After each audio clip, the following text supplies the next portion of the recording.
That way you can be his camera for the live stuff too. That's okay. Basically, so we're doing the slide shot. And he'll shoot the compressor. And we'll also get a KUTV. So just swap right here. So basically, yeah. And then I'll turn it. So as they're walking in, they want me. They said that they're like, which are you on the way? Slide. He made a special accommodation for us.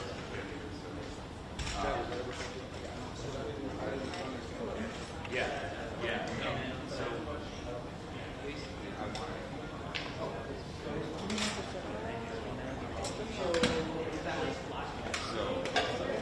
somebody. Yeah, you don't say just drop that.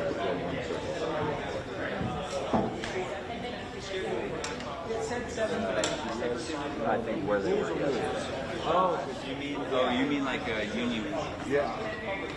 Yes. And you just, are you going right into your camera? Yeah. Is that Okay. Well, you can borrow my camera. Okay. Let's go. I thought we were doing something else. Oh, okay. Where are you? I'm right here. Right behind you. Okay. Thank you, Dave. So I'm not having a feed of the press conference. Correct. Okay. You and Mike will handle Carter just being live. Okay.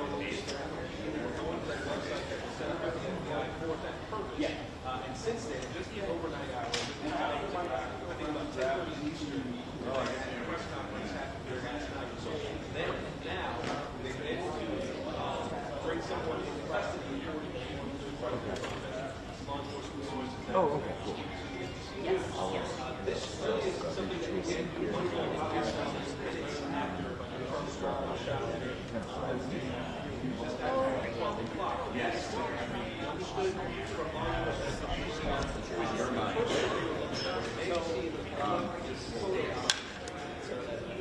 Oh, yeah, right. A little bit. Part of this just before the You know, but obviously, thank you.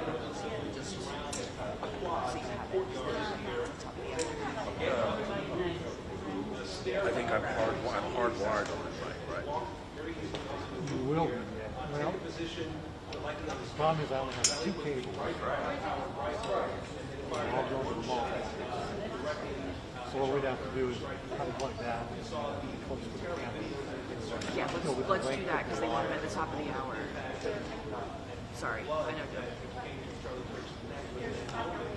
Video that we were given last night that was released by law enforcement here showed the minutes after that when the person they were looking for carrying something off to the edge of that room and then jump off.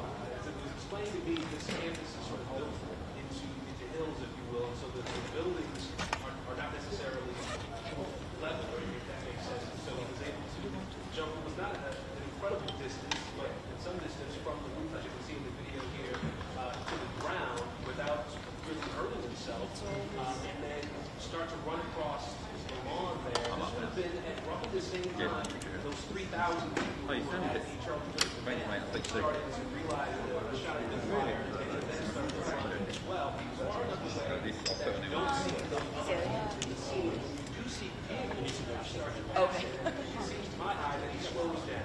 This was likely an effort to get into any other movement that was happening there. I mean, this video was released last night.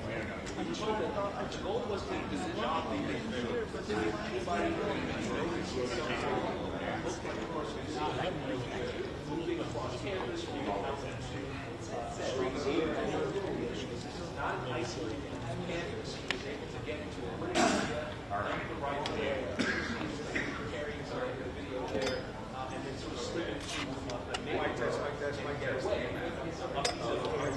So it seems at this point that as we're recording it, here with officials here, just it seems as though the photos that were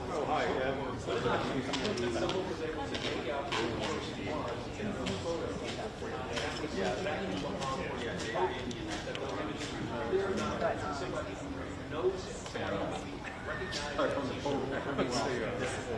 he Should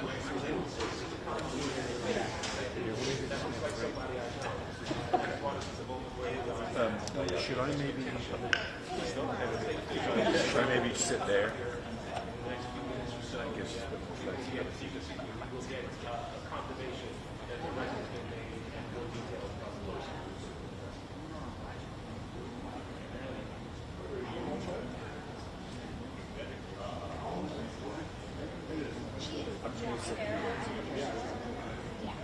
You're not using this one, right?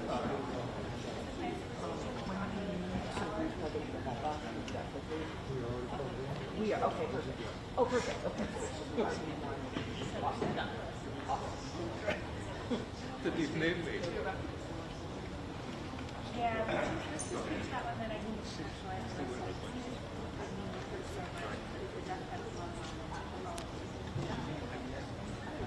Test, test, 1, 2, 3, 4, 5, 6, 7, 8, 9, 10.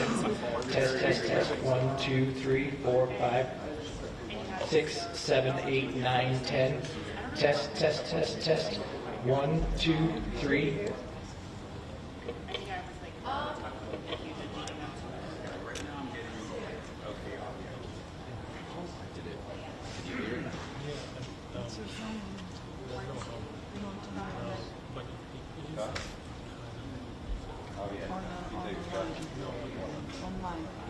Yeah, you're absolutely right. We got the notification that there was going to be a briefing just a few minutes before President Trump made those statements on television.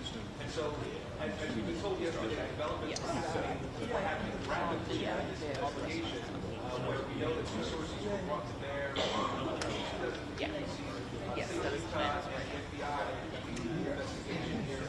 Knowing that there were teams that have been obviously on that crime scene here, but also combing through all the videos, all the photos that have been sent in by the public, and then also interviewing somewhere in the neighborhood of 200 people throughout the course of the investigation up to this point, trying to gather details. And so it's really been a little bit around the clock effort. They want you to die.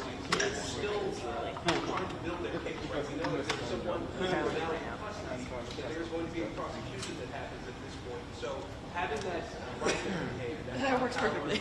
old action rifle, as it was described, is going to be something that could be restored in prosecution going forward. We know that the federal law enforcement is working to trace that weapon, and that's the sort of information that can come together that can be helpful in the prosecution once we get to that stage. And like you said, I think right now a lot of people are concerned and worried that the person who was responsible for the shooting was still out there. Those folks are going to be hearing this news this morning. They just don't feel that someone is 7:30. someone is in custody. So 7:30 is the earliest probably. Of the crime that happened here on Wednesday afternoon.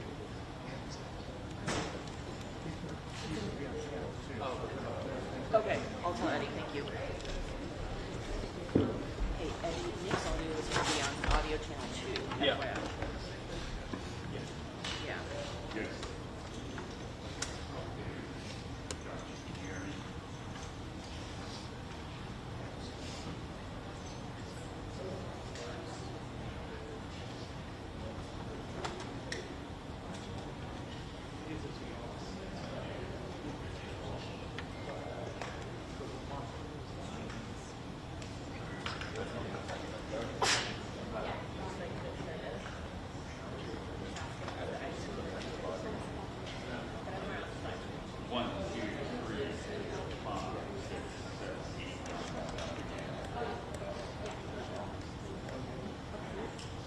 I do. 1, 2, 3, 4, 5, 6, 7, 8, 9, 10. 1, 2, 3, 1, 2, 3. 1, 2, 3.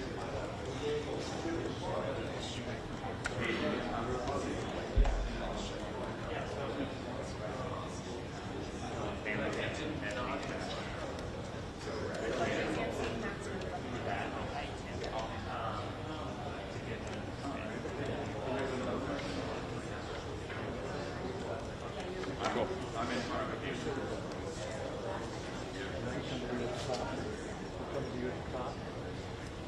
We're in the mix now.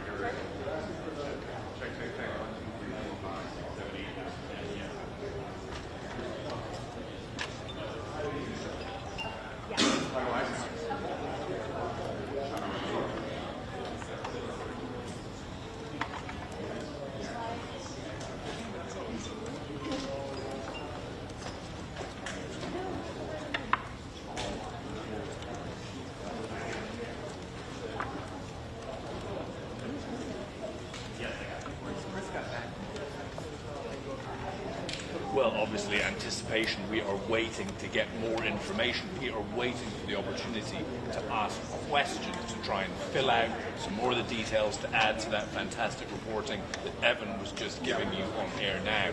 I would guess that by the level of preparation... For those that didn't hear, 7:30 at the soonest, so at least 30 minutes, possibly more. Just hearing now, it's going to be at least 30 minutes, John, before this press conference starts here on the campus in Orem, Utah, where we will be getting more information. We expect that Kash Patel, the director of the FBI, will be here. I imagine that the governor of Utah might be here. Of course, the Utah Public Safety will be here. And they have in the past given us information, and they have also taken a limited number of questions. So we are hoping to get that chance to fill out, to ask questions, to really get more of a picture, more of an idea of how this transpired. John.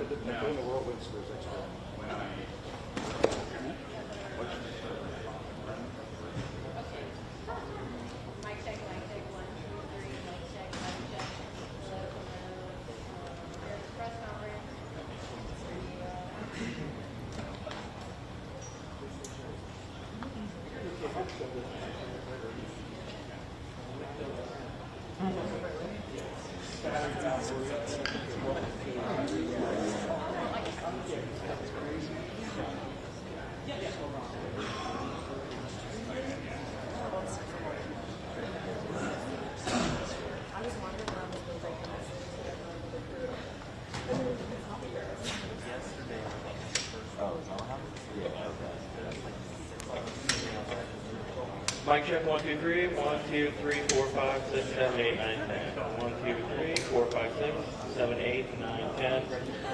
1, 2, 3, 4, 5, 6, 7, 8, 9, 10. Mic check, 1, 2, 3. 4, 5, 6, 7, 8, 9, 10. Good with that? 1, 2, 3, 4, 5, 6, 7, 8, 9, 10. 1, 2, 3, 4, 5, 6, 7, 8, 9, 10. Everybody good? Keep going? Yeah. 1, 2, 3, 4, 5, 6, 7, 8, 9, 10. 1, 2, 3, 4, 5, 6, 7, 8, 9, 10.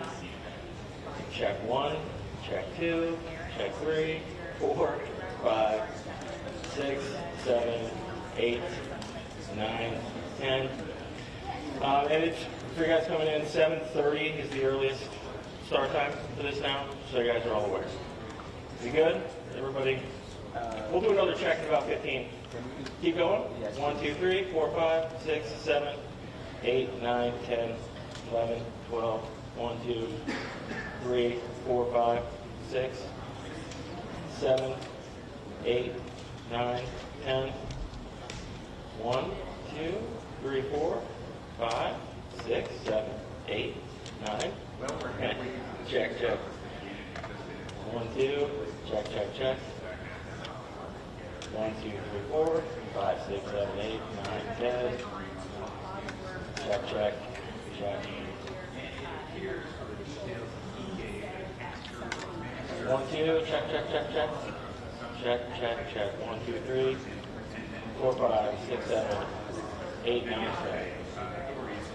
Checking. 1, 2, 3, 4, 5, 6, 7. We'll come back up in about 10 or 15 for another one. Thank you.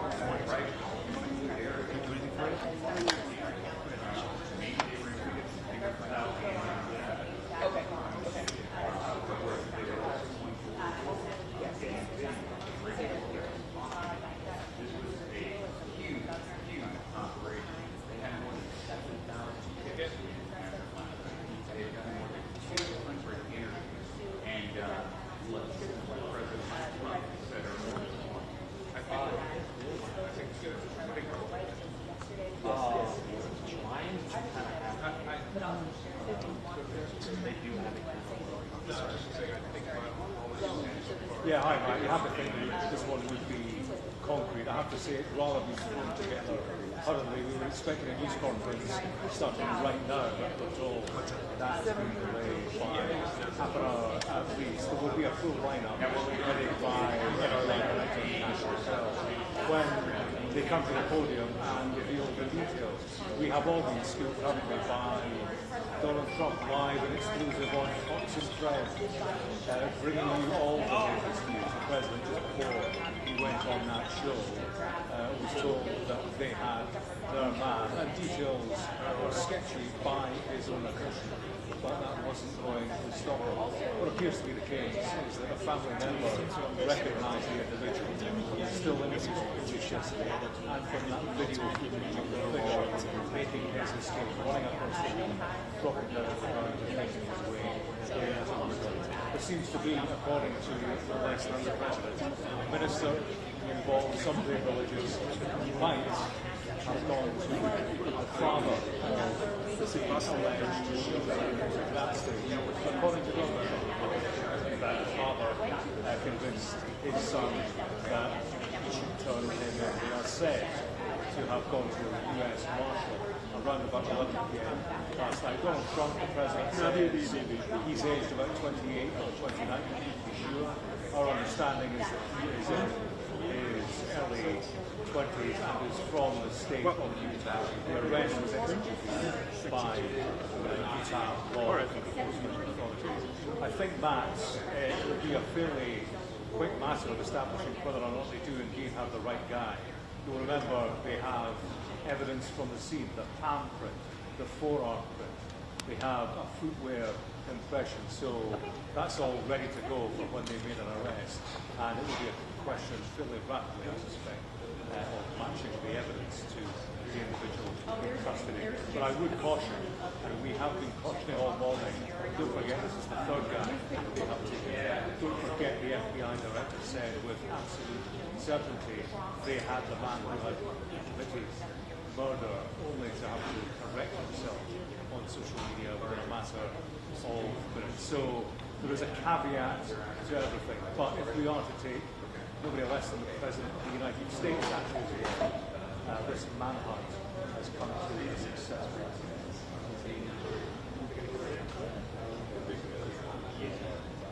So far, I haven't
Ich hätte ganz gerne mit Sebastian gesprochen.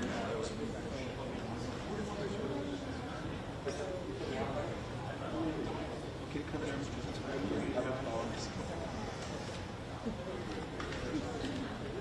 Okay.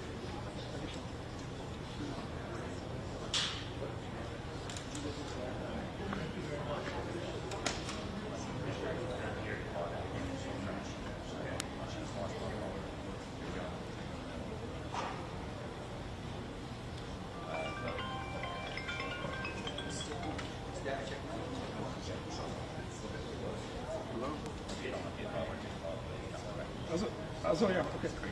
Ja, die Pressekonferenz verschiebt sich genau eine halbe Stunde. Es wäre genau also es wäre Presseland.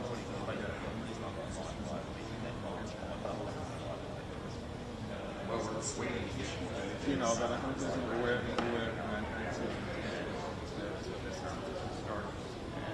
Okay, dann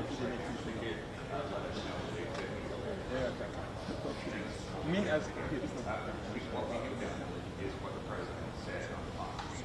That it appears that a minister or pastor convinced the father of this individual for himself. The president also said he was 28 or 29 years old.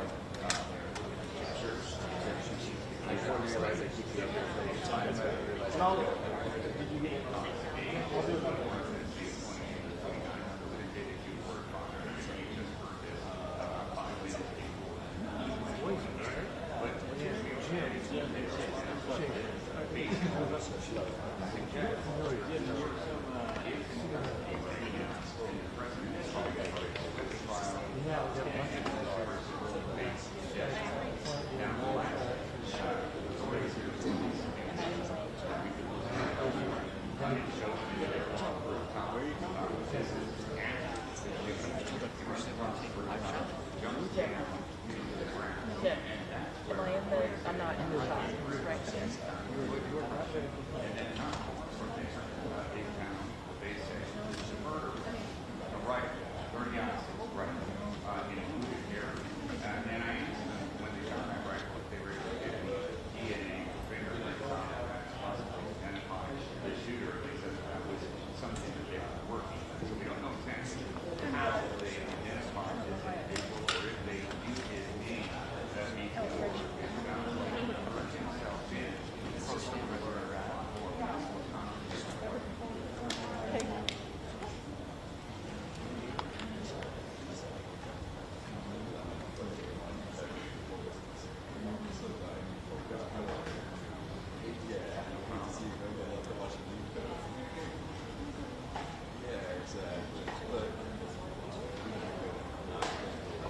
I don't think it's on. Check, check, check. 1, 2, 3, 4, 5, 6, 7, 8. Check, check, check. 1, 2, 3, 4, 5, 6, 7, 8, 9, 10.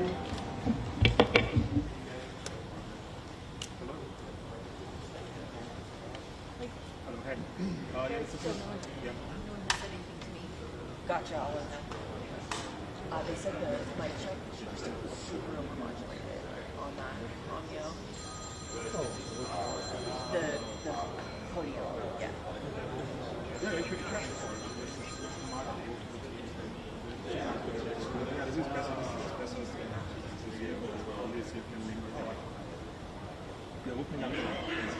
That's great. This is the next one.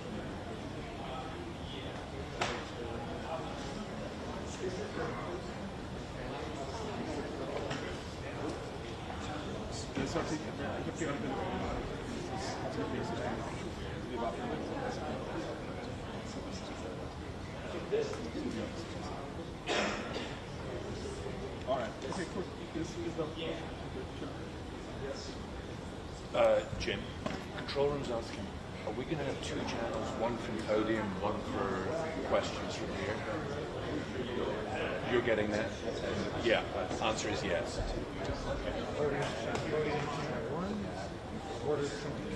No, but reporter or they're not passing a mic around. No. So I'm channel 2. Yeah. So podium is channel 1. I am channel 2 on this one. test.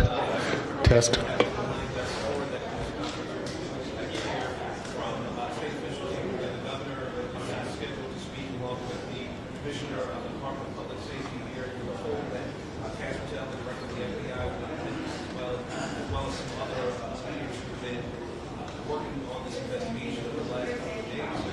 And going through exactly the sorts of questions that we looking at answers to or asking the officials as they gather here.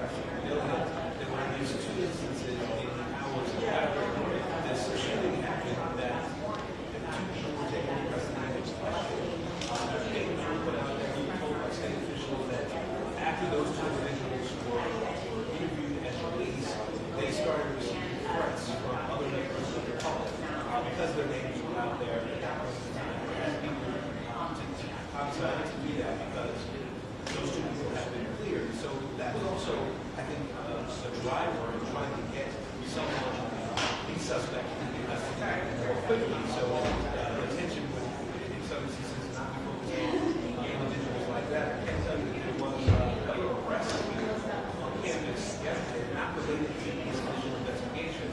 Intentionally, there was someone, the campus was closed, wandering off the campus, crossed the police station into the crime scene area on that courtyard. Officers obviously immediately engaged in trying to find out who he was. The other who he was not. Afraid of the officers at that point. They obviously caught him. He's been charged with felony obstruction. A significant charge here. This is also basically like this investigation that's going on. It still has questions here.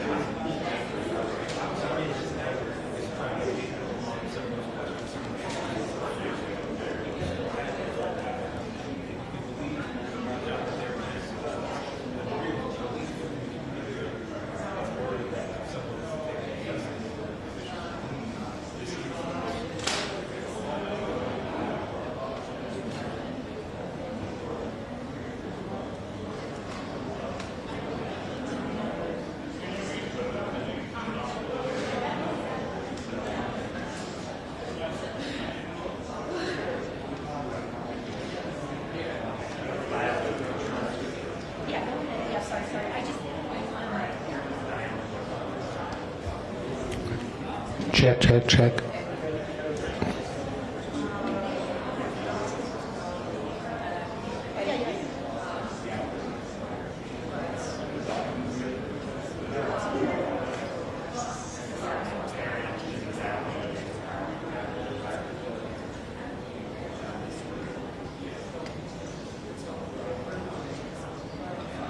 Hey, is that Nancy? You have now?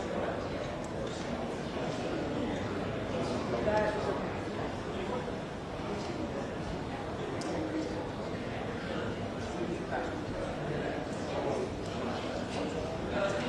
Slade. Can I go try to confirm that?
Yeah, of course.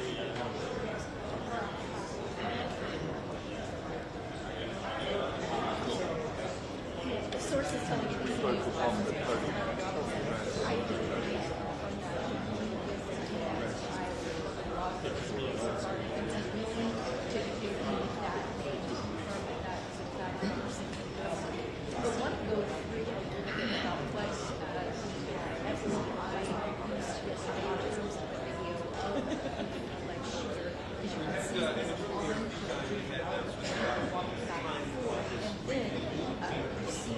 jump off of that building and run off towards the neighborhood. That high-powered rifle was obtained. Now, the question this morning is, who is this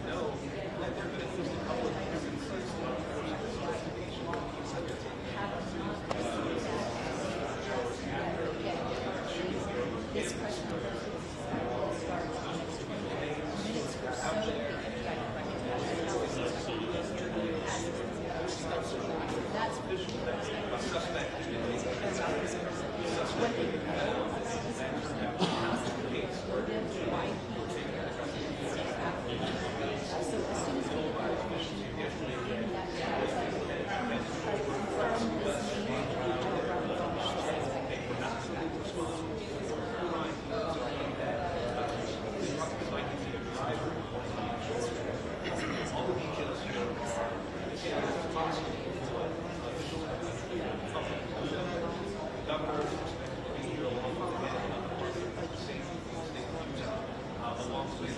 It's certainly different today than it was yesterday. When we got here yesterday, we were able to have a little bit of walking around parts of it. It's not entirely parts of it. So that was off. We're not able to say something as frequently as we were yesterday. Something else that we saw was some of the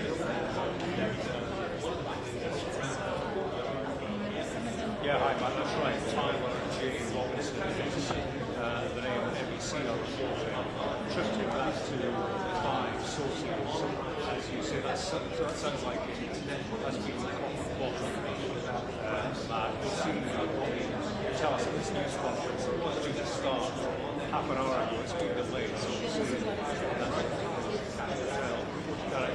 AGI is due to host that along with others who were involved in making this arrest. It was made, executed by Utah state authorities. There is an address for Tyler Robinson's over 4 hours from this university, and we'll wait to see that what that says about the ties to this particular institution.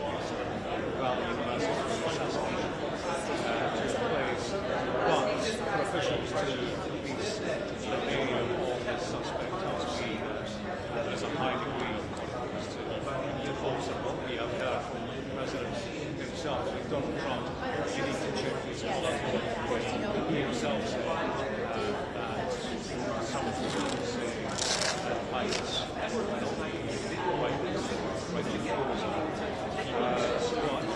At this stage, as I say, the 5 sources appear high degree of confidence. They have that back. They will be very quickly to establish whether there's time because it's time into November, and there is evidence handprint. They will have DNA, they have the finger impression where he made his escape running across the beach, jumped down on one road. Right now, they will be executing various strands of the investigation during searching on his contact. The man himself, this man, looking for university as we have been told. But he's interested. Indeed, that's the primary source of information. Did you not kill Charlie Kirk? Donald Trump says that the family were involved in handing him over the 60 the involvement of ministers and clearly connected to the family. He has said that family member recognises hasn't recognised the imagery put out by the authorities, and that, you know, as the President's maybe made thought lucky, is out there, and that's clearly the intention when these still images are put out, whether or not you know, there's a baseball cap, shades, disguise involved. Ultimately, there will be somebody out there who knows the suspect that they want to trace, and that needs to be how it's transpired in this case.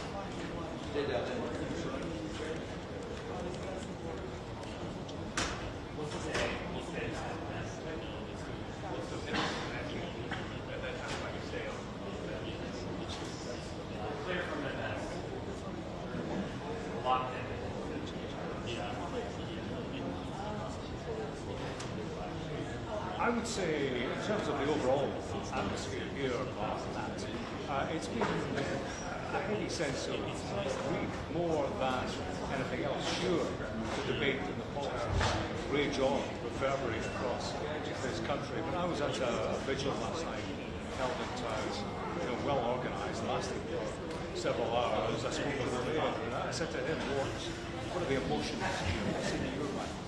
And he spoke just about the dominant sense of sorrow, sure, there's anger, and there's a connection, I think, to this particular event with this particular community because it was so popular.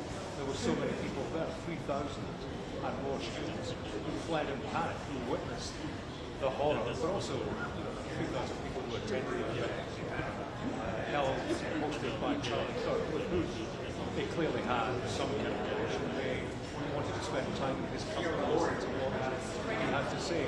They witnessed the most horrific spectacle. So there are many people involved investing in the events of 48 hours ago, and to that extent, you know, it does stress a bereavement widely through this community. But sure, you know, politics, they bubble away, and you know, much talk about the implications of this for political debate. You know, where does it go from here? What form does the long-term reaction take in a country where political violence is on the increase, is embedded in the political culture? I suppose the discussion now turns towards that, and you know, I suppose we're seeing that pans out over the longer term. But right now, the priority is one of police work, is one of taking an assassin, a killer who had been on the loose for 48 hours, imagine in behind bars and proceeding towards justice and trial and everything that involves. Authorities here at the news conference last night, they say that they are looking for the death penalty in this case. So right now, I suppose the grinding legal process kicks in, making sure that everything is done appropriately and properly, and that the legal process takes its proper course, and that involves questioning principally of the suspect who's in custody, speaking to people who knew them, and of course interrogating why this happened in the first place. Questions this morning at this news conference will be about some of the detail reported that hasn't been confirmed by the authorities. Reports like writing on casing, shell casings. There are reports that was all about culture and all about political motivation or a political motivation behind the assassination. We can ask these questions later on now that the authorities might be in a position to expand on that rather more. But yeah, the question is now focused on who the individual is, why did he commit this murder, and what are the wider foundations, and does it indeed amount to political violence? That has been the big assumption, but that actually has been a mystery as long as the identity of the shooter has been a mystery. So far, was behind this. On that right now, my guess is they should go upstage. I'm based in LA. I'm one of our staff. Chris. We talked very briefly. Nice to meet you. This morning as well. So as we await this press conference, supposed to start in just a few minutes. We're starting to see more law enforcement come out of the last 30 minutes or so. We saw them coming into campus this morning about an hour ago. Caravan of bikes the IHS as well as the law enforcement. So as we monitor this morning, again, we're still waiting for that press conference. A lot more information about who this person is and perhaps a motive behind why they were at that event, what exactly happened, Yeah, and that is a noble cause, isn't it? But I do wonder, the United States right now, it is clearly a politically divided country, and at moments like this, when such a high-profile, influential, and significant voice on the one side of the political debate has been assassinated, and clearly, there's trepidation about where it all goes from here, typically, and in the past, events of things like this have happened, and that country generally, on all sides of the political spectrum, takes a step back, looks at where the country stands, and typically there will be a coming together, a call for looking how bad things can be, and contemplation about how much worse they can be. That's typical. That's certainly what we have seen in the past, but I do wonder where we are in the United States at the moment, whether or not this country has gone past at that point. And we will find out in the days, weeks and months to come. But it's a problem. Political violence is an established problem here, and it's a danger heightening it up. Well, that's a great question because it's really one of the officials last night yesterday to this morning when we arrived on campus. He issued a warning to people in general. In fact, he said, in the words of Charlie Kirk, this morning your family, he made the point that there are many people out there, Russian bombs and so on, who are trying to give traction to division back on something like this. The message here last night was, don't let that turn your head. And strong, influential, widespread voices who are urging your task. In many ways, Charlie Kirk was one of them. So the message here last night was, vote the message from the guy talking about everybody is grieving right now and steer a peaceful path. Difficult, of course, is that there are many people who won't listen to the message.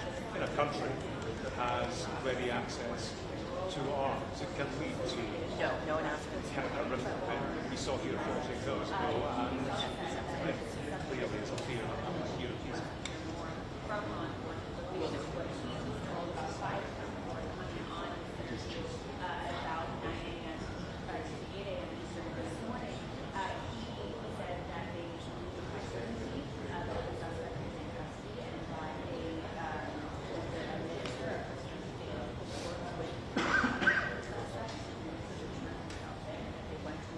It was interesting when he did, in fact, say that, and he thought perhaps that suspect might have been a college student here on campus, an employee.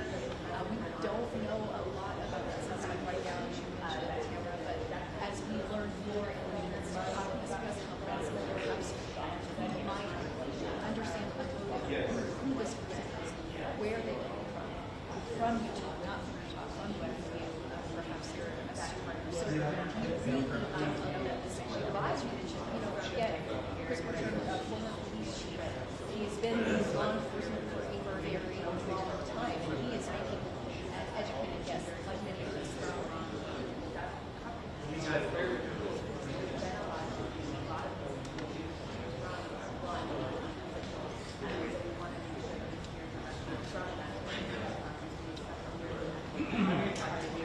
No worries.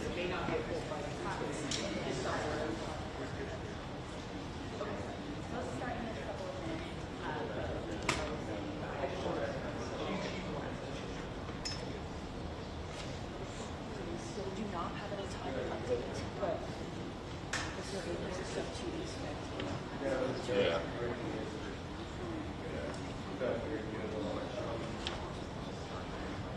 Trevor. I just got to give it a break. Do a quick mic check again. Check one. Check 1 2. Check mic check 1 2 3 4 5 6 7 8 9 10. 1 2 3 4 5 6. We're hoping to get at least a 3-minute warning when they start walking, but we haven't got that yet. So 1 2 3 4 5 6 7. Everybody good? 1 2 3 4 5 6. Good.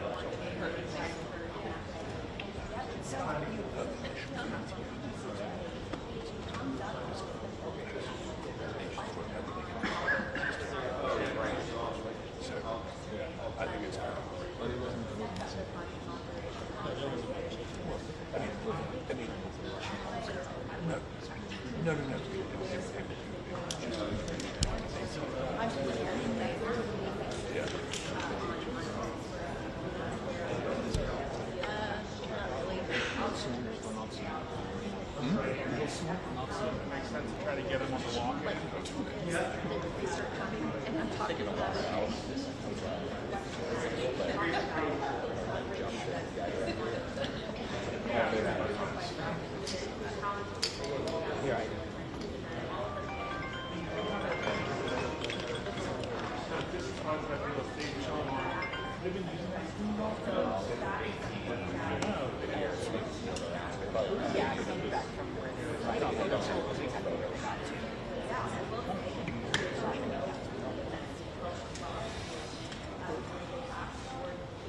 So still no official word on the start time. We will try to give at least a 5-minute warning on that, but we'll do our best on that. Yes, yeah.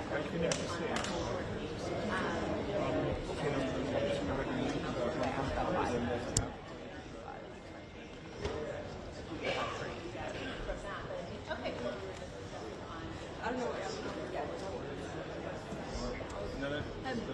They're going to ask any questions Yes. they want.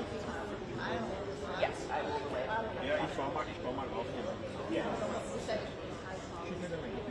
Sagst du, war Minuten. Alright, good.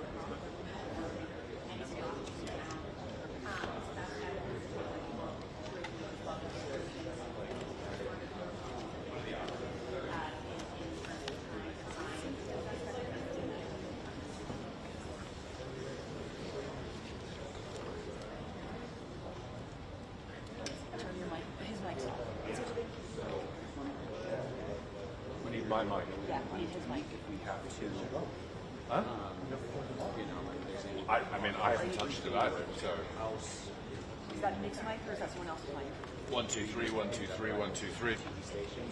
1 2 3 1 2 3 1 2 3. Eddie, do you hear Nick? Okay. He said it's extremely low. If it's possible, Yeah. I think just assume that Well, we are hearing that it is not going to be now. We do not have an exact start time. We are told that we will hopefully get a 5-minute warning when that happens. I'm seeing press officials are gathering on the balcony above me, but no word yet on exactly when. We hope to be able to give you a 5-minute warning when that comes. John. okay. I was sitting here yesterday. I still owe you details about that. Nice guy, mustache. Okay. I'd say if he comes over here, I think he's a tight end. I'll offer him like some only because he's literally like I've worked in this sports location.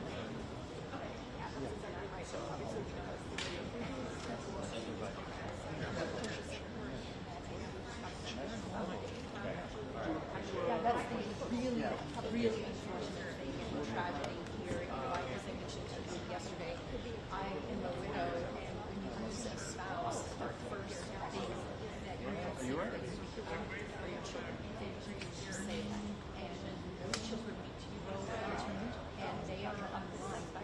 You know, it's kind of that is really the hardest thing about this. Is so much are photos are circulating, and I do understand that some social media companies are trying to take some of those videos down that show the worst of the violence, but they're not going to make all of them, and that is really the difficult thing, particularly when you think about these children as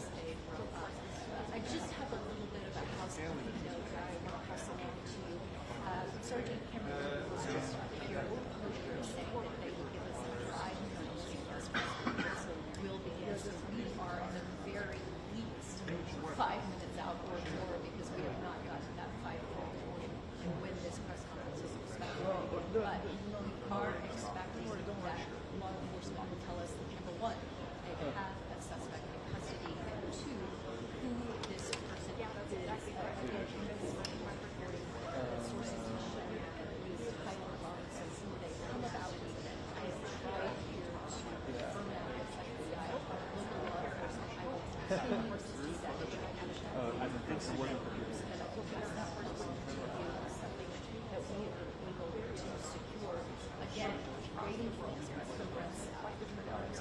led to believe that Cash Patel, the FBI director, will be front and centre of it, but there will be other players, arrest executed by Utah and state authorities. They have been represented throughout these occasions. I think you'll see a lineup of all the agencies involved at this moment of a successful revolution. I think they will presumably all as their input and demonstrate their involvement. Gotcha. Cash Patel's an interesting one. I wonder if he will get questions today. Last night was a news conference. He was present, having flown in, and of course he's been controversial in this particular episode. Controversial to the extent that you wonder about his long-term future. 48 hours ago, in the immediate aftermath, soon after, he tweeted, he posted on X that the suspect who had committed the killing, paraphrasing, was in custody. He said that with a degree of certainty, certain that this individual had committed murder.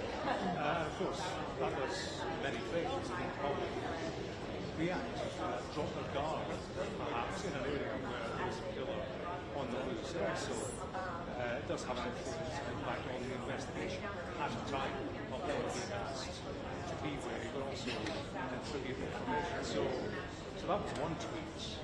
Probably, there would be a reaction to that.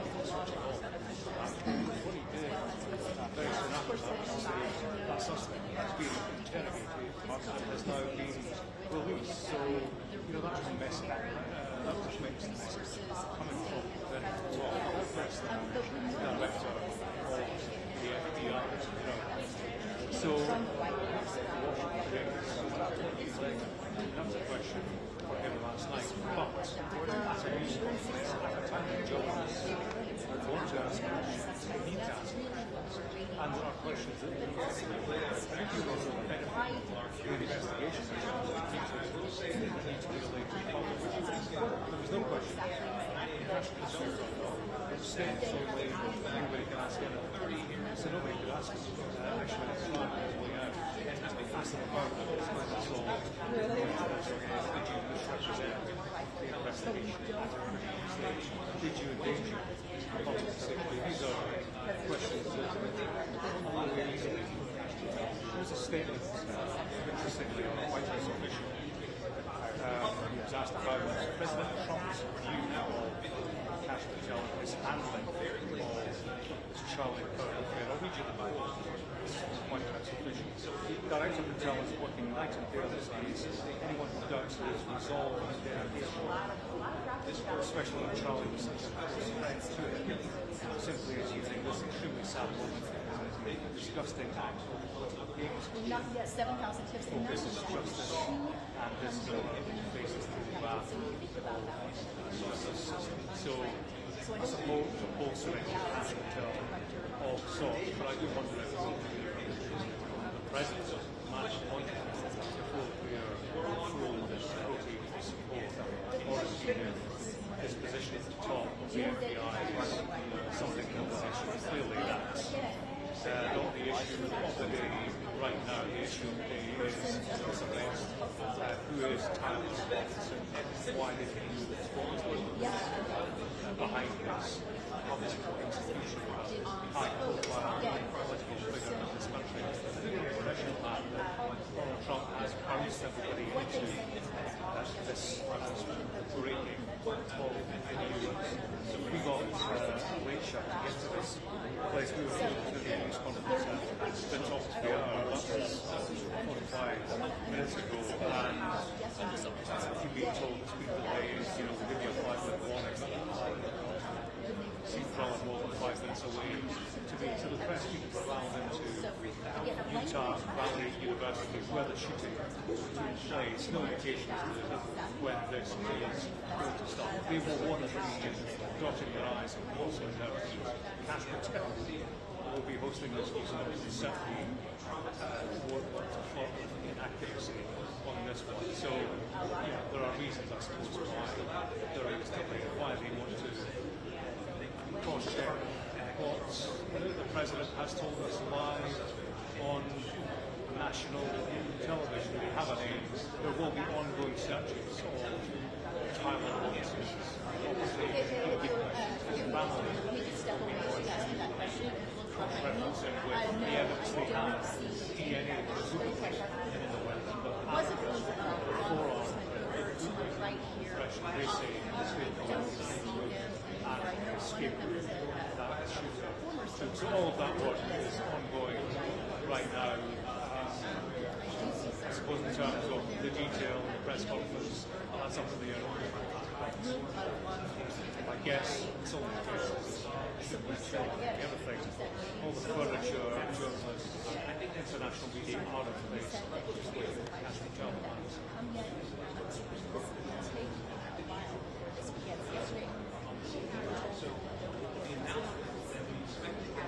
That was pushed, I should say, so time is of the essence, but again, we're waiting for them. They should have press conference when they want to start.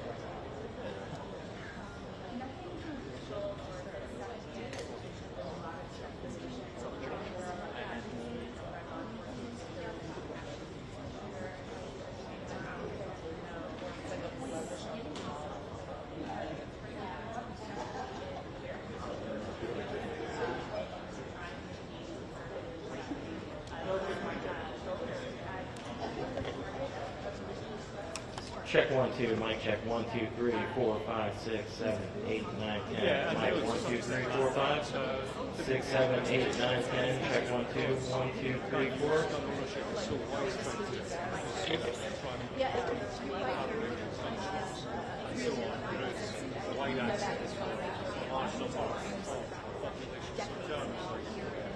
So that was an effort for matching individuals to clearly that wasn't necessarily a line for investigation. Last night he was at a vigil. Clearly, a couple of things on his mind. A sense of relief for what had happened. They didn't ask him to say. He said, yet again,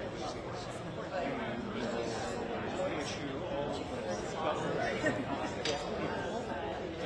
with guns when they possess them. His answer was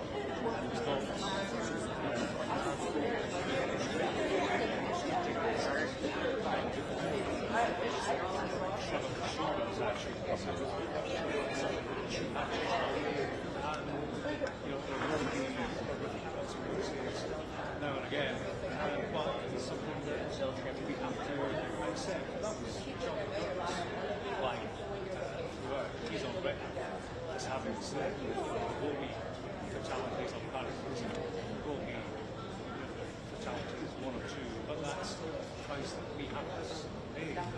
Gun ownership, which is the right thing for the United States of America. I get a sense that is a widely held view. One thing that strikes me, we've had this shooting, we have had such shootings in the past few weeks. When they take place, there is an actual debate, I find, across the media about access to guns. It's almost not part of the discussion any longer. It is for us. We have a business of regular facilities of gun violence, and yet America turns its head.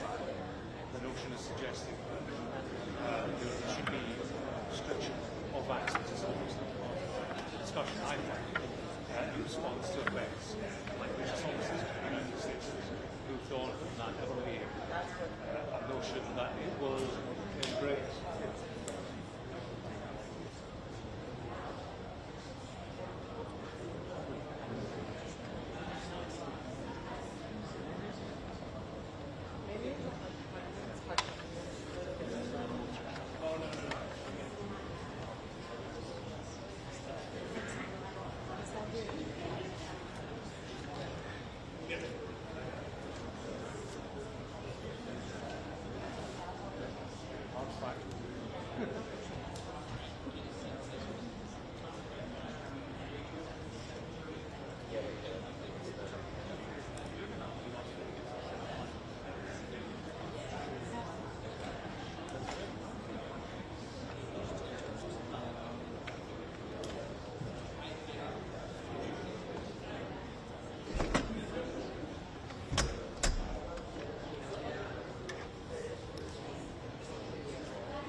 Hello, hello, testing, testing. Hi, everyone. We are 4 minutes out from starting the press conference. Thank you. Right, so we just heard right there that we are 4 minutes away from this press conference, and I think as well, things are just now starting to develop because we're seeing the FBI agency here on the knowledge of the FBI. So we often see that on that there are high-level officials now, so that was certainly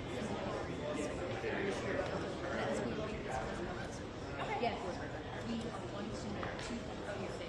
Is a suspect in custody? We were able to confirm that independently from President Trump. This is the camera. Are you planning on running by Cash Patel as well as Spencer Phillips? Eddie, can you hear me?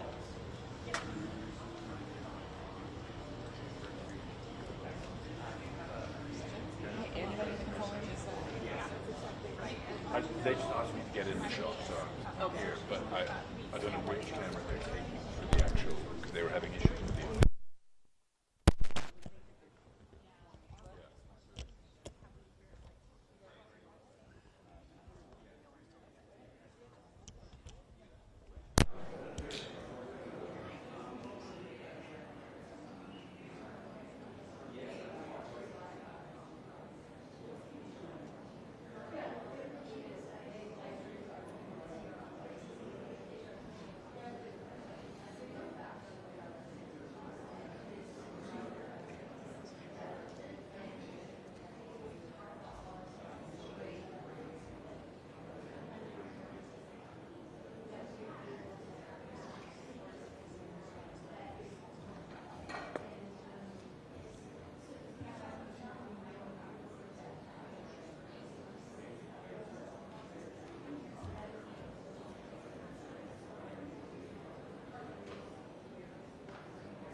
Yeah.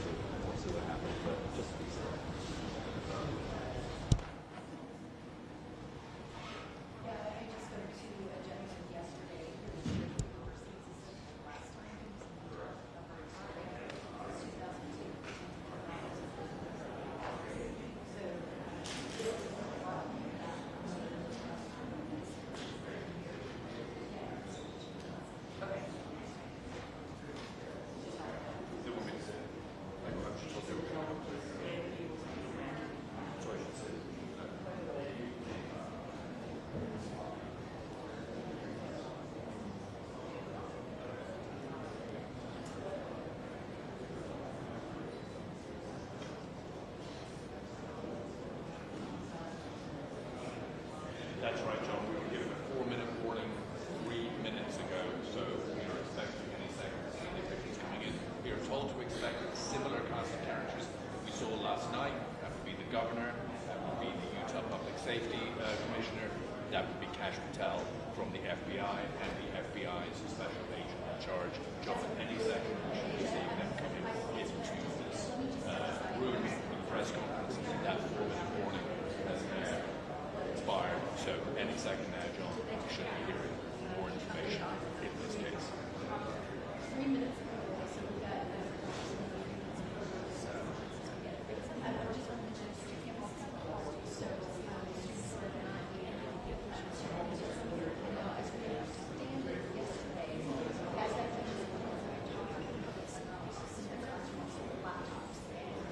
cell phones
Yes, well, so this press conference was scheduled to start about an hour ago. It has been pushed, it's been pushed, it's been pushed. I'm now seeing officials walking into the room. They will be moving to the podium any second now. I'm trying to see if I can see Captain Patel. And also so far, they are moving towards the podium, and we are going to get this information now. We have been waiting for about an hour for. So, yeah, officially moving towards the podium. So, there is Cash Patel, the director of the FBI. So I believe I should get out of the way. Good morning, ladies and gentlemen. At today's press conference, we will hear from Governor Cox, FBI Director Cash Patel, and Sheriff Mike Smith. We also have with us Utah DPS Commissioner Bo Mason, Lieutenant Governor Deidre Henderson, FBI Special Agent in Charge Robert Bowles, and local and federal law enforcement partners. Following the remarks today, Governor Cox, Director Patel, and Commissioner Mason will take questions. Thank you.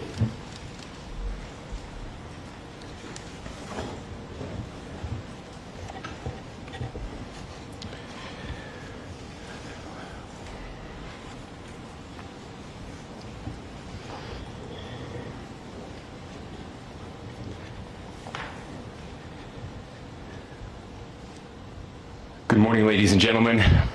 We got him. On the evening of September 11th, a family member of Tyler Robinson reached out to a family friend who contacted the Washington County Sheriff's Office with information that Robinson had confessed to them or implied that he had committed the incident. This information was relayed to the Utah County Sheriff's Office and scene investigators at Utah Valley University. This information was also conveyed to the FBI. Investigators reviewed additional video footage from UVU surveillance and identified Robinson arriving on UVU campus in a gray Dodge Challenger at approximately 8:29 a.m. on September 10th, in which he is observed on video in a plain maroon t-shirt, light-colored shorts, a black hat with a white logo, and light-colored shoes. When encountered in person by investigators in Washington County on September 12th, in the early morning hours, Robinson was observed in consistent clothing with those surveillance images. Investigators interviewed a family member of Robinson who stated that Robinson had become more political in recent years. The family member referenced a recent incident in which Robinson came to dinner prior to September 10th, and in the conversation with another family member, Robinson mentioned Charlie Kirk was coming to UVU. They talked about why they didn't like him and the viewpoints that he had. The family member also stated Kirk was full of hate and spreading hate. The family member also confirmed Robinson had a gray Dodge Challenger. Investigators identified an individual as the roommate of Robinson. Investigators interviewed that roommate, who stated that his roommate, referring to Robinson, made a joke on Discord. Investigators asked if he would show them the messages on Discord. He opened it and showed several messages to investigators and allowed investigators to take photos of the screen as each message was shown by Robinson's roommate. These photos consisted of various messages, including content of messages between the phone contact named Tyler with an emoji icon and Robinson's roommate's device.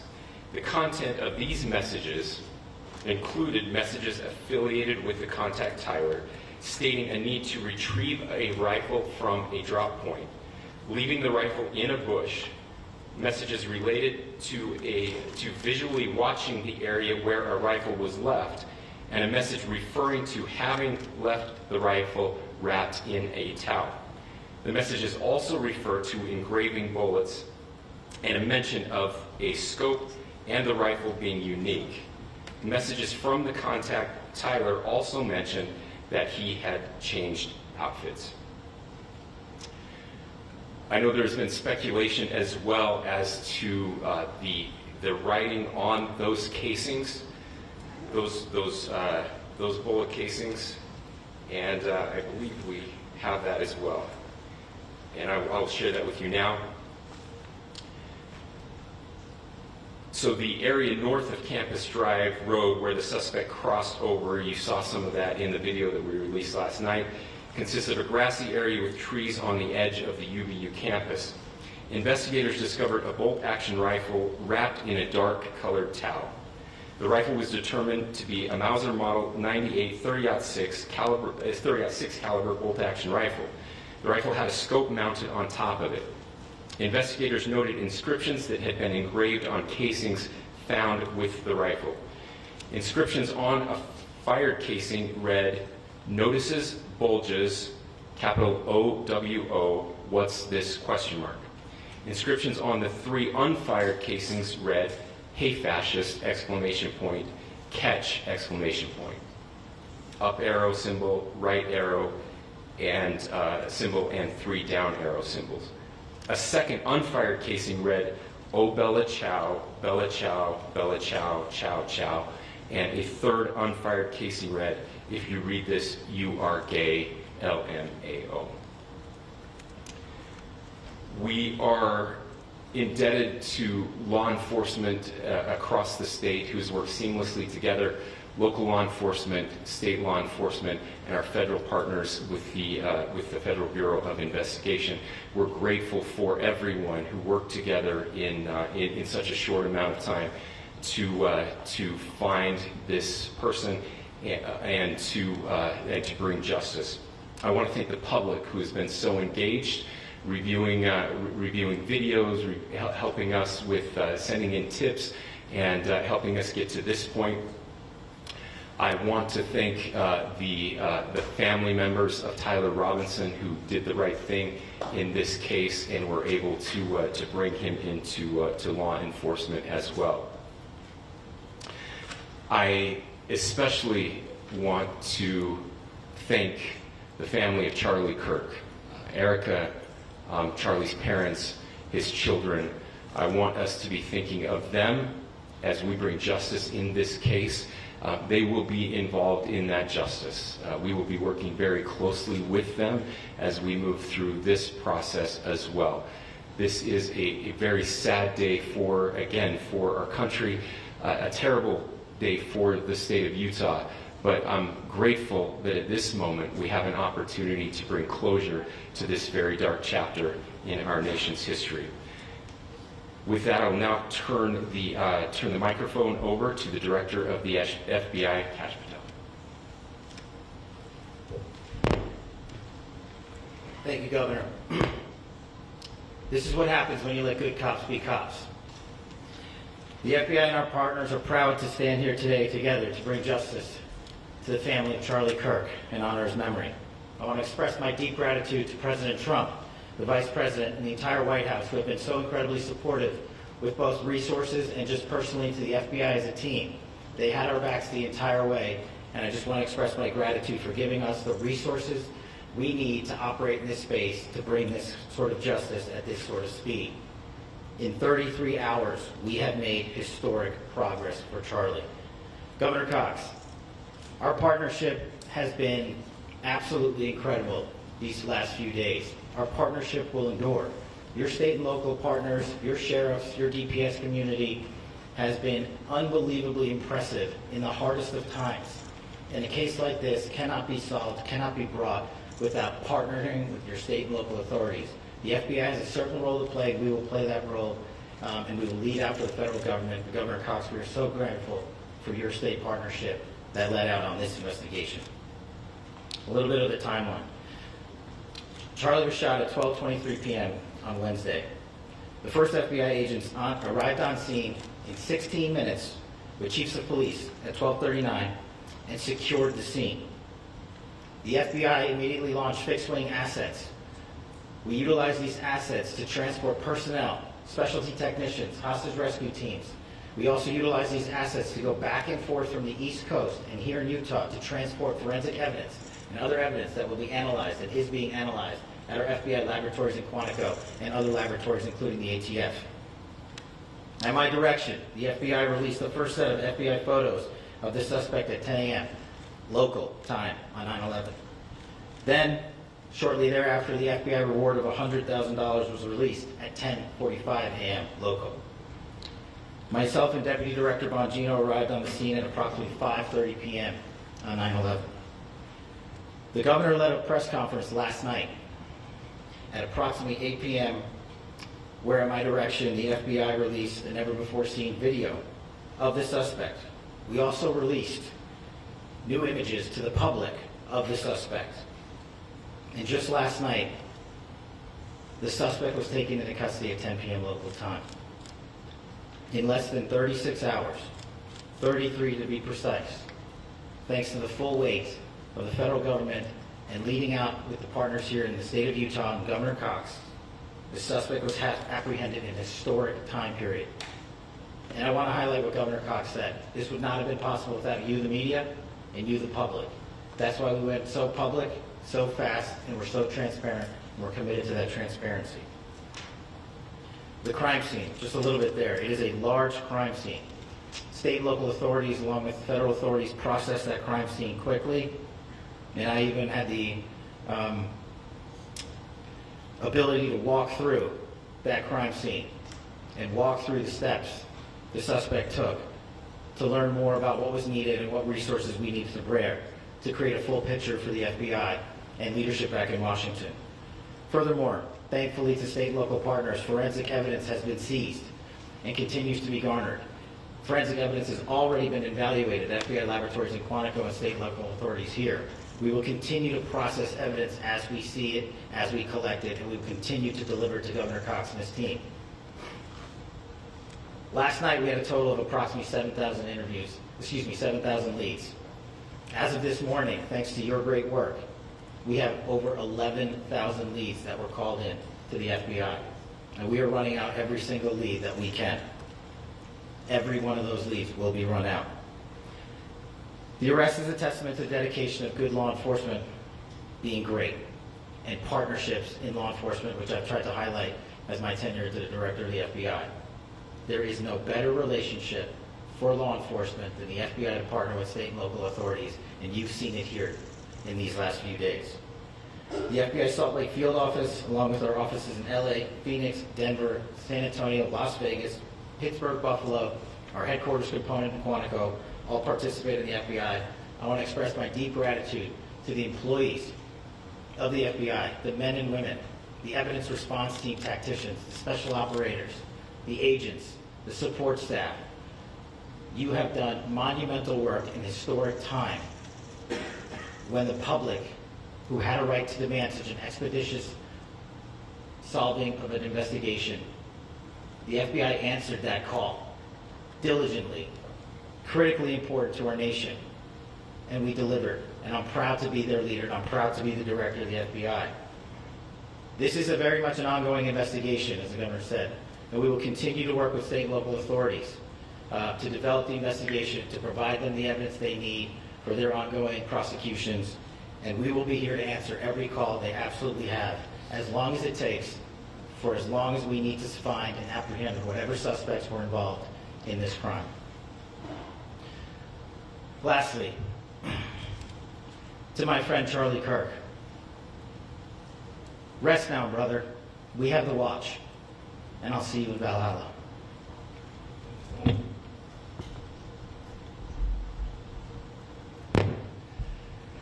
Thank you, and good morning. I would just like to take a few minutes as the sheriff to express my gratitude for everybody who has played a part in this investigation. As you know, it's been a vast, a complicated, and a very, very fast-paced investigation. You're looking at people standing up here who are running on, if they got an hour's sleep in the last couple of days, they're probably lucky. It has been very taxing. It has been so impressive, speaking on behalf of the local law enforcement, to see the cooperation that we've seen in this type of case. Across the state, sheriffs, chiefs, our state partners have stepped up and have come to the call on anything that we needed. Our county chiefs have been phenomenal. Our Utah County Attorney, Jeff Gray, who's standing up here with us, has been phenomenal in leading us through this investigation. I would like to thank the federal government for their resources, their assets. Our local team here, our FBI team, has been extraordinary in helping us work through this and bring this person to justice. Most of all, I would like to thank the public, and specifically, I would like to thank the public who turned to prayers and who turned to positiveness for us. I would like to thank them on behalf of the law enforcement community because we needed those prayers. That's what we needed to get through this. We needed your support, and you gave it to us. We needed your patience, and you gave it to us. And I would like to thank you for the Kirk family because that's what they need, is your support and your prayers, and that will get us through all of this. So thank you everybody for everybody that has stepped up. We've had such a phenomenal response to this. Thank you.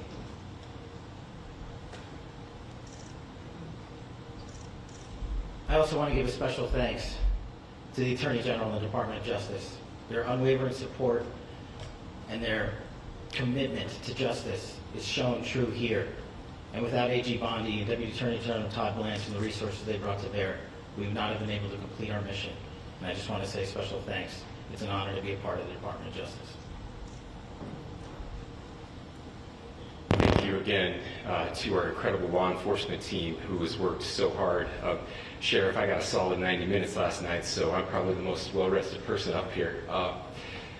Ladies and gentlemen, I get the microphone, so I hope you'll permit me a moment just to share a few more thoughts about where we are and how we got here, and maybe a little bit of where we go from here. I don't want to get too preachy, but I think it's important that we, with eyes wide open, understand what's happening in our country today.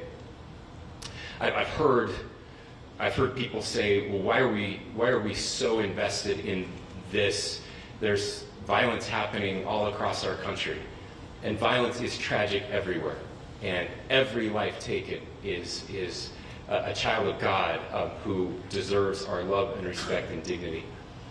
This is certainly about the tragic death, political assassination of Charlie Kirk. But it is also much bigger than an attack on an individual. It is an attack on all of us. It is an attack on the American experiment. It is an attack on our ideals. This cuts to the very foundation of who we are, of who we have been, and who we could be in better times.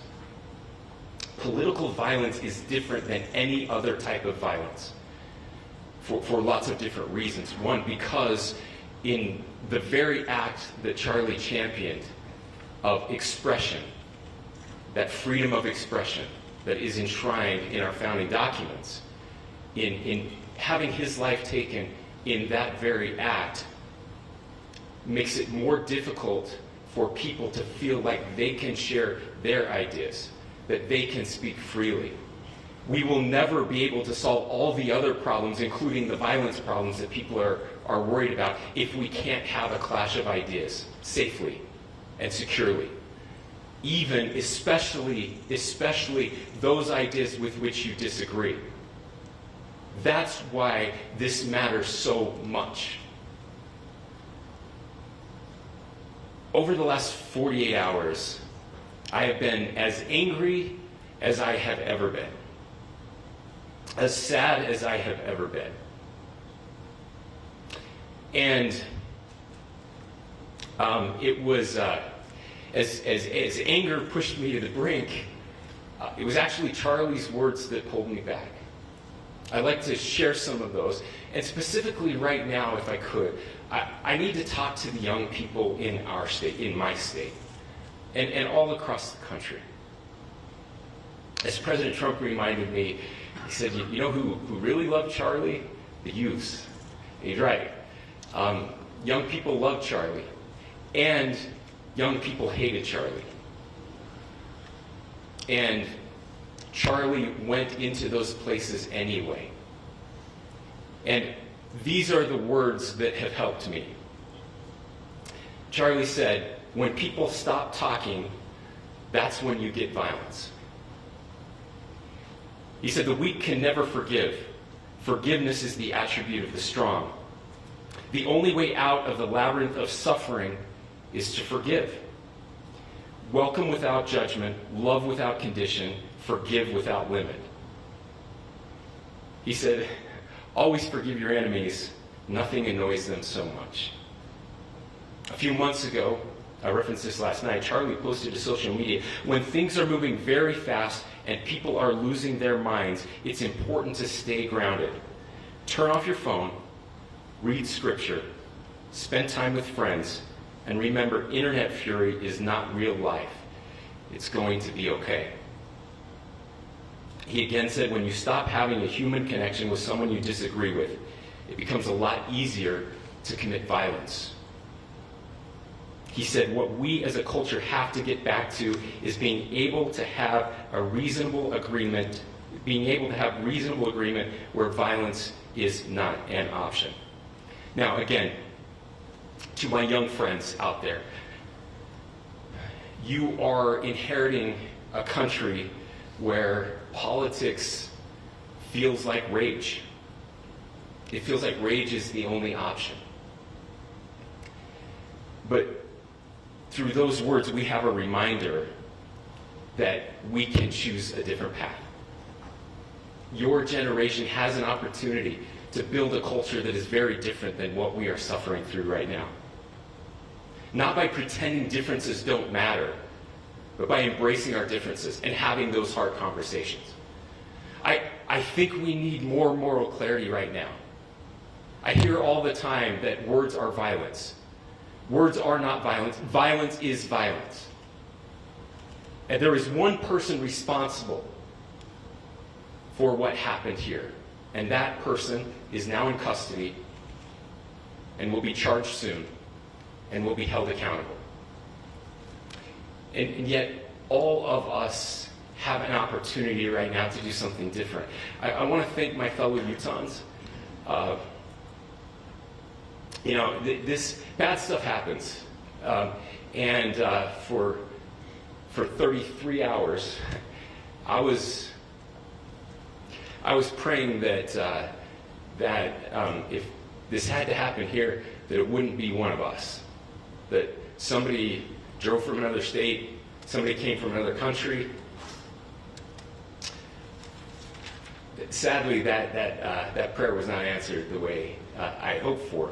Just because I thought it would make it easier on us if we could just say, hey, we don't do that here. And indeed, Utah is a special place. We lead the nation in charitable giving. We lead the nation in service every year. But it did happen here. And it was one of us. But I want you to look at how Utahns reacted the last 2 nights. There was no rioting. There was no looting. There were no cars set on fire. There was no violence. There were vigils and prayers and people coming together to share the humanity. And that, ladies and gentlemen, I believe is the answer to this. We can return violence with violence. We can return hate with hate. And that's the problem with political violence, is it metastasizes. Because we can always point the finger at the other side. And at some point, we have to find an off-ramp, or it's going to get much, much worse. But see, these are choices that we can make. History will dictate if this is a turning point for our country. But every single one of us gets to choose right now if this is a turning point for us. We get to make decisions. We have our agency. And I desperately call on every American, Republican, Democrat, liberal, progressive, conservative, MAGA, all of us to please, please, please follow what Charlie taught me. I'll just conclude with words I share often from a friend and author, Yuval Levin, who was asked if he was optimistic about our country. And he said, I'm not optimistic. He said, I hate optimism. God, that sounds bad. But he said, optimism is a vice It's this idea that good things are just going to happen. He said, in the history of the world, good things have never just happened. He says, I'm not optimistic, but I am hopeful. And hope is the virtue that sits between the vices of optimism and pessimism. Hope is the idea that good things are going to happen because we can make them so. I still believe in our country. And I know Charlie Kirk believed in our country. I still believe that there is more good among us than evil. And I still believe that we can change the course of history. I'm hopeful because Americans can make it so. Ladies and gentlemen, we're happy to answer any questions you might have. Governor, can you please speak to whether the suspect is speaking with authorities and his demeanor, Tyler Robinson, when he turned himself in? I cannot speak to that. Governor, how do you interpret his motivation? Governor, how do you interpret the engravings on the case of Well, I will leave that up to you to interpret what those engravings mean. I think the clearest one that says "catch fascist," there's not, and by the way, that's like catch like a ball, catch this. That's I think that speaks for itself. Governor, So you talked about this level of hatred that this person expressed at a dinner. Beyond that, is there anything in your view that you've discovered that may have radicalized or changed him to prompt him to commit such a horrific act? There's nothing more that we can share at this time. Governor, you indicated that he had been communicating with a friend on Discord about the gun. Do you anticipate any more arrests? We do not at this time have any information that would lead to any additional arrests. Do you believe he acted alone? Yes. But the investigation is ongoing. Can you tell more about the family, what they had to say about the suspect? How he came into custody of police and where he is right now, Mr. Robinson? Yes, so right now, Mr. Robinson has been booked into the Utah County Jail. You heard the president this morning report that he was taken into custody, that his family and a friend helped to deliver him into custody of law enforcement in Washington County. Those of you that don't know where Washington County is, it is the southernmost, southwesternmost part of the state of Utah. It's about a 3.5 to 4 hour drive from here, where we are right now, and that's where he lived and where they turned him. Is he talking about More about what the family is saying about Tyler Robinson? I can't share any more than what I've already shared. Is he talking about Governor, do you have authorities? details on how he got back to Washington County and how the gun was obtained? So how we obtained the gun was found. No, how the was found shooter in- obtained the gun and how the shooter then was able to get back to Washington. So I don't have much more details on that. We do know that he drove. We had his car here on campus, and then we had his car going south back to the St. George. It's actually the city of Washington in Washington County. Is he talking with authorities and did he discuss a loading? I'm sorry. Did the suspect plan to carry out any other attacks? We don't have any information that Are you released. going to be releasing the mugshot? Yes, in fact, it was just released. Is he Yes. talking with authorities and did he discuss a motive? I can't answer that right now. Can you clarify? You've spoken very eloquently about trying to reunite this country. Do you feel that this is a watershed in American history? I absolutely believe that this is a watershed in American history, yes. The question is what kind of watershed? And that chapter remains to be written. Is this the end of a dark chapter in our history or the beginning of a darker chapter in our history? Look, I mean, if you look at true political assassinations in this country of someone of this stature, this feels a lot like the late 60s.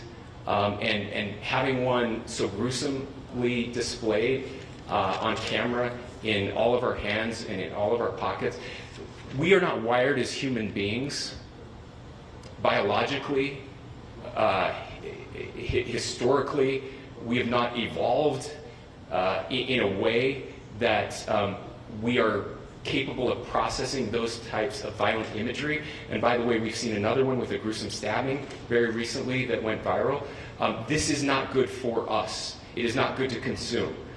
Social media is a cancer on our society right now, and I would encourage people to log off, turn off, touch grass, hug a family member, go out and do good in your community.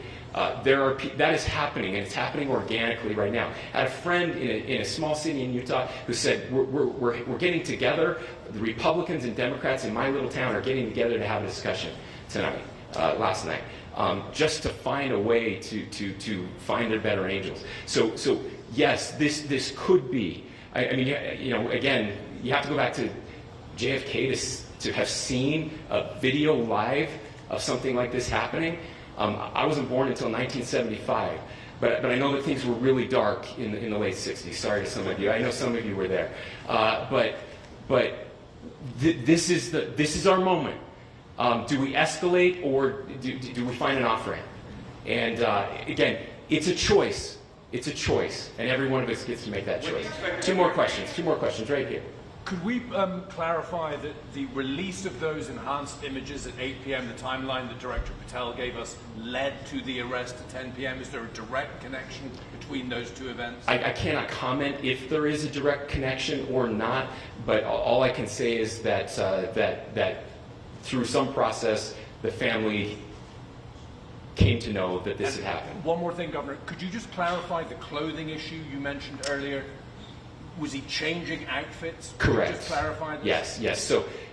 So when he's first spotted on campus, he has different clothing on, and then he changes clothing on the roof, and then changed back into that clothing at some point, so that when he was apprehended, when he was arrested, the clothing matched the clothing he had on before the shooting here at UVU. Last question here. You said that the suspect was from Utah. Can you kind of tell us a little bit more about where, and was he a student here at this university, and is there any history of mental illness? Yeah. So I don't have any information on the mental illness part. He was not a student here at UVU. He was living and had lived for a long time with his family in Washington County. Thank you, everyone, for your great work in getting this information out. I would just say, process-wise, this may be important. I know many of you aren't familiar with the process in Utah. I think it's important that you understand that. Basically, we have 3 days for charging documents to be filed. A CI will be filed. We'll have more information then, more detailed information as those charging documents are filed in preparation for a preliminary hearing. So 3 days. So we would anticipate then that early next week those charging documents will be filed. We will obviously be working. The county attorney will be working very closely with Mr. Kirk's family as those documents and decisions are prepared and made. Thanks, everyone.